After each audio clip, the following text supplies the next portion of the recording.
Let's go ahead and welcome in Adam Byers of the Greeny Sports Cards team. We're going to highlight the vendor rewards program from Greeny Sports Cards, which is a really unique development in the world of shows and vendors. So, Greeny, take it away, and let's let Adam tell everybody about the vendor rewards program.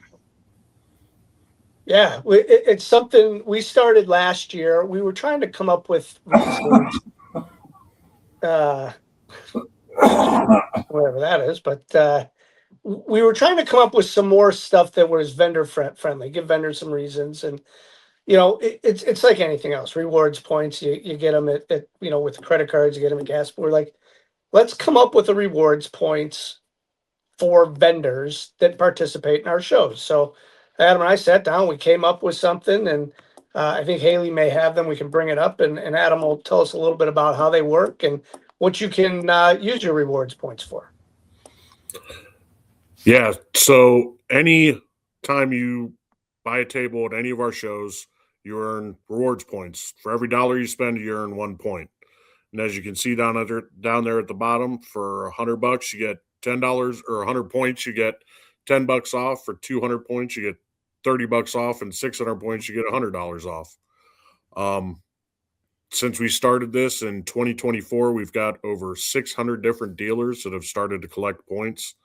There's a few restrictions, and they're not even really restrictions. They're just guidelines that help us make it easier for all of you to use, and for us to make sure that we get it going in the right direction. Vendors, like I said, will earn 1 point. The biggest thing about the rewards points is they don't expire. If you set up at a show for us, 2 years ago, you still have those points tallied. I'm going to start at the end of every month. I'm going to send out updated totals in our email. So if you're not on our email list, make sure you sign up for that on what your reward points are. And yeah, sponsorships can be earned towards vendor rewards points. They can be used at any single one of our shows, even the Great Lakes Collectors Convention, Mountain State Collectors Convention, any of them. You can build them up or beat them down as much as you want to. However you want to use them, we're happy to have you. Yeah, I mean, we've had people, they like to use them, every month, get $10 off here, and then we have people that save them up and get, a free table at Broadview Heights. So that's what they're there for. We appreciate it, everybody that vends at our shows, and this is something little that we can help give back to them for participating in our shows. Absolutely. Good stuff. All right, Adam, thanks for joining us again, as always, and for all the heavy lifting you do behind the scenes to make these shows go.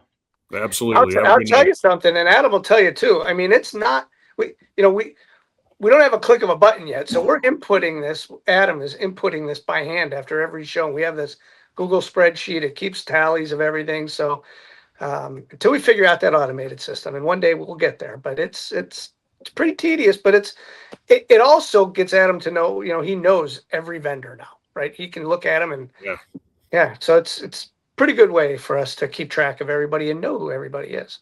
Absolutely. Very good. Thanks, fellas. Good stuff. Thank you. Catch you later. See ya. All right, Greeny, we're going to get to Brad Beeman here shortly to talk about Grove City Card Fest. But before that, let's share all the highlights of the shows, the big shows going on, and a couple small ones around the country. Yeah, first we have our Great Northern Card Show. That's this Friday and Saturday.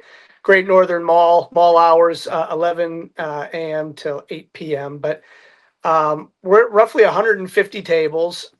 It's probably 65 to 70% Pokemon, but the sports vendors are terrific. So it will be packed. And what a mall this is. Their food court's terrific. It's a huge layout. It's a very live mall. All the stores are filled. So come on out. We'll be there 11 to 8. The Sweets and Geeks entrance is the main entrance, and you'll see a bunch of tables there, and then it'll go down the different corridors. But 150 tables this Saturday and Sunday at Great Northern Mall in North Olmsted, Ohio. Last week, we had James on from Sports Wax Promotions. So we just want to say 400 tables. Again, Saturday and Sunday down there at the Greensboro Sportsplex in North Carolina. Check out Sports Wax Promotions for that one. Moving along, we have the Salem Scottish Rite Center, which has 70 tables. That is Sunday. Jeff Livingood throws that show on. A really good show from what I have read. I sent them some messages, and just a New Year's show that they have going on. If you're in that area, it'd be nice to check that one out. And then there's a couple actually interesting shows, one of which, again, is ours. Monday, MLK Day. There's no school. We did this last year at the Glen Eagles Golf Course. It's like 30 tables, but it's a nice little community show. I think we had a couple hundred people show up last year. A lot of kids. This is a great kids show because of no school. So that is Monday, MLK Day, January 19th. And in my searches, I saw that someone else is doing a show, Cardboard Promotions in Mansfield, Massachusetts. They have 100 tables at their show, and I guess they've been doing this for a while now. So Monday, January 19th at the Envision Hotel, Mansfield, Massachusetts. That is Cardboard Promotions. And they run other shows too, so you check out their website, Cardboard Promotions, and see what they have going on. And then there's two other major shows this weekend that everybody knows about or talks about. If you don't know, the Dallas Card Show this weekend, Thursday through Sunday, Allen, Texas, 700 tables. And some I'm going to ask Brad about later, so I'm not going to share that yet. But 700 tables, the Dallas Card Show, with a huge trade night. Some people say it's a trade night with a card show. That's how great the trade night is. Goes till like 6 a.m. So Dallas Card Show. And then the White Plains Show, which is in Westchester County Center. This show has probably been going on, Jeremy, as long as we've been alive. White Plains has been around for a long time. It is now, though, Lucky Card Shows are the ones that run this show now, taking over for J. Paul Sports, who Jimmy Ryan is part of the National now. But White Plains, the Winter Extravaganza, that is Friday, Saturday, Sunday, 500 plus tables. We know our guy Mike from Vintage Cardboard Collectibles is driving up there from Cincinnati. Johnny Ryan, our friend from Boston, will be there, amongst many others. So the White Plains Show, one of the longest running shows in the United States. So plenty to go around. Thousands of tables every weekend in cities all over the country. Pretty amazing stuff, Greeny. And yeah, lots going around in this neck of the woods and even further south that we'll talk to Brad about in a little bit. And of course, we can't do this show. The producers can't do their shows. Card shops don't function without the support of sponsors and patrons. And one of those we want to thank right now is our supporter, Giannino's Pizzeria. Hey, you. Yeah, you. I'm a year older now, so Mommy can give me Giannino's pizza. Hey, whoever thought of making a great tasting Giannino's pizza with all these fresh ingredients? They gotta be some kind of genius. More, Mommy. Every Giannino's pizza is made with fresh dough, delicious tomato sauce without additives or preservatives, and fresh provolone cheese shredded daily. For a location near you, go to Gianninos.com. You want a piece of me? I do. Well, thanks to Giannino's. Great pizza, pasta, wings, JoJo fries, salad, and salad dressing. If you were in the Ohio area, and many of you will be coming up here at the end of the month for both the Ohio State Card Show and Grove City Card Fest, make sure you get Giannino's on your radar and check that out. Greeny, Brad Beeman is giving Alex Tressler, aka TC 22, a run for the money on most appearances on Greeny Sports Cards Live. And he is a friend of the show. He's a friend of ours. We appreciate Brad joining us as he has in the past. And we're excited to welcome back to the show, Brad Beeman. Okay, go Hoosiers. It's tough for me to say that, but as a Big Ten fan, I wouldn't do it for every team, but I am rooting for the Hoosiers. You know what? They're fairly lovable. You know what I mean? Like sometimes when a team you start to get sick of them. But I mean, if you can't dig Fernando Mendoza, I don't know who you like in this world. I'm a fan. I am a fan. I wish the Cleveland Browns had the number one pick. You know, it's funny over here in Indiana. I would imagine Ohio, it's a little different. Ohio State's so dominant.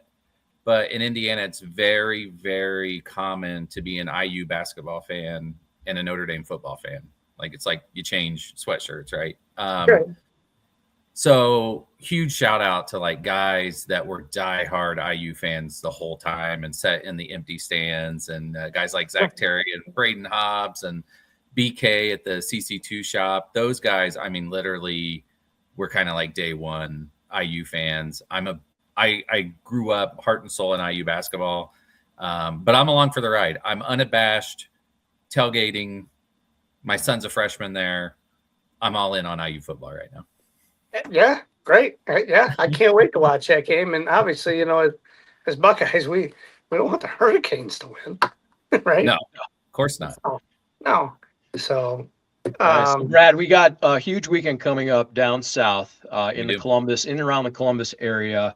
There's going to be well over 500 tables represented within 2 days, within roughly about 30 minutes of each other. So let's dig in. Tell us about the Grove City Card Fest, its evolution, and what we can look forward to this year. Yeah, so for those in the audience that don't know, we ran the Shipshewana Card Fest. We just celebrated our 5-year anniversary last August. I believe I was on here to make an appearance for that. Always appreciate you guys letting us shout out our shows. And early last year, it's been about 18 months ago, actually, I partnered with Ryan, Card Collector 2. And a part of our game plan to partner was to not only do the show in Indiana, but to start one in Columbus, Ohio. Greeny will tell you Columbus, Ohio is a wonderful town, but it's not the easiest town to throw a large-scale card show in. The venues are tough. They can be expensive. So we were blessed to find Central Crossing High School. It's 5 minutes from the Card Collector 2 shop. And they had a card show there run by a wonderful man named John Sarr. John was running like a 30-table show on Sundays and was doing a really nice job and was donating the proceeds to the school. So Ryan and I just approached him and said, hey, we're not trying to strong arm you, or, you know, if you love your show and you want to run it forever, please do that. But would you be interested in letting us take over? And you know, we could even possibly buy this from you, like, but no pressure. Like, we respect that. You know, if someone wanted to buy Shipshewana from me, I wouldn't be offended, but I would certainly say no quickly. And he was really cool. He was like, yeah, my son's going to graduate soon. I started this as a band fundraiser. You guys would be great to take this over. So he still sits up with us today. But we ran 4 shows last year, and we're absolutely blown away by the support you get in Ohio for a card show. No new news to you guys, but packed the place 4 times last year. And really excited to come back. As Greeny knows, as you know, Jeremy, first quarter of the year card shows are the height, the peak of card show going. And we literally thought, and hopefully I don't have egg on my face for saying this, we thought that the gym we were in, the auxiliary gym that had 3 basketball courts, we thought it could actually get too tight in there for this first quarter show. We had never had one. Our first show was May of last year. And so we asked the school if we could use their main gym, the gym they actually have their Friday night, Saturday night basketball games in, the nice gym. And they said, sure. So our plan is to move 80 Pokemon tables down to the main gym. And less than 40 yards away, there's another gym with 3 basketball courts that will have 200 sports dealers in. Now, there'll be a tiny bit of crossover. I'm sure you'll see a Pokemon card in the auxiliary gym and a sports card in the main gym. But for the most part, you'll find 2 really cool places there. So we're excited for this one because, you know, Greeny shows the day before, and he has some tremendous dealers coming in for that. And then we got some of those same tremendous dealers plus some more coming in for ours. We're working on some exciting things, but don't want them to fall through and not happen. But we might have a couple surprises left up our sleeve as well. Yeah, no, it's great. I mean, this turns Columbus into a hotbed for the hobby this weekend. And, you know, we mentioned Don Jones. He has his show on Saturday as well, and he does a terrific job. So, you know, I know people are going to hit both of those shows on Saturday, and then they'll stay for Sunday. And I know, like you said, there's a lot of crossover, and people will say, well, they're going to sell all their stuff. Well, they're also going to buy a ton more stuff to bring to Grove City the next day. So, It will be perfect for both days. Yeah, I've literally no concerns that there won't be fresh inventory on both days. And I think obviously, selfishly, you should make a weekend of it if you love cards. Sometimes it's hard to find one quality show. You're going to have 2 back-to-back quality shows, and come over to Columbus, stay the weekend, and enjoy a couple really good shows with some some really good dealers will be in town that weekend. Yeah. We can't wait. One of the other things that I wanted to ask, I kind of mentioned it earlier in Card Show Live, and I don't know if you saw it or not, but the Dallas Card Show is this weekend as well. There was a post on a Facebook group. Somebody is offering $3,000 for a table in the main room. Jeez. Zach Berman. I don't know Zach Berman, but that's like, at first I was like, wow. And then I was like, you can't do that because of like, as a promoter. But then I'm like, well, man, do you take as much? Like, what do you do? Right? Right? Tough. Yeah, we used to, I don't know that it happens in the MEC now that we have 500 tables, but when we used to have 180 to 200 tables at the barn and we were charging $60 for them, we used to have a little of that going on. I don't think $3,000 was ever thrown out, but we used to have $500 offers, $800 offers, that type of thing. And I would always jump in when I saw the post and say, hey, absolutely feel blessed that someone sees that kind of value in being at our show. But every time you sell your table to someone else, you keep someone that's been waiting on a wait list for a year, 2 years, 6 months out of the show. So while we try not to be the police on every single thing that happens at a show, I really do try to make sure that doesn't happen. There's only, as you know, Greeny, only so much you can stop. Sure. But I do feel like it's my job to get out there on a post when I see it like that and say, hey, absolutely admire your zeal to get in the show. Yeah. But when you do that, that guy should let me, whoever's selling out to you should let me know.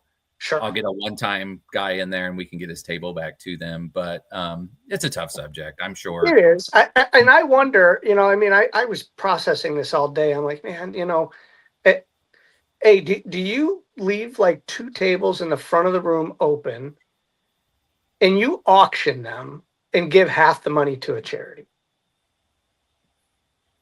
Yeah, it's a pretty cool concept. In fact, Jumbo's is having a show, and I think the weekend before ours up in Lima. Yeah. And I told him, I said, man, I love your system. They literally say, like, at noon, we're going to turn on the show floor.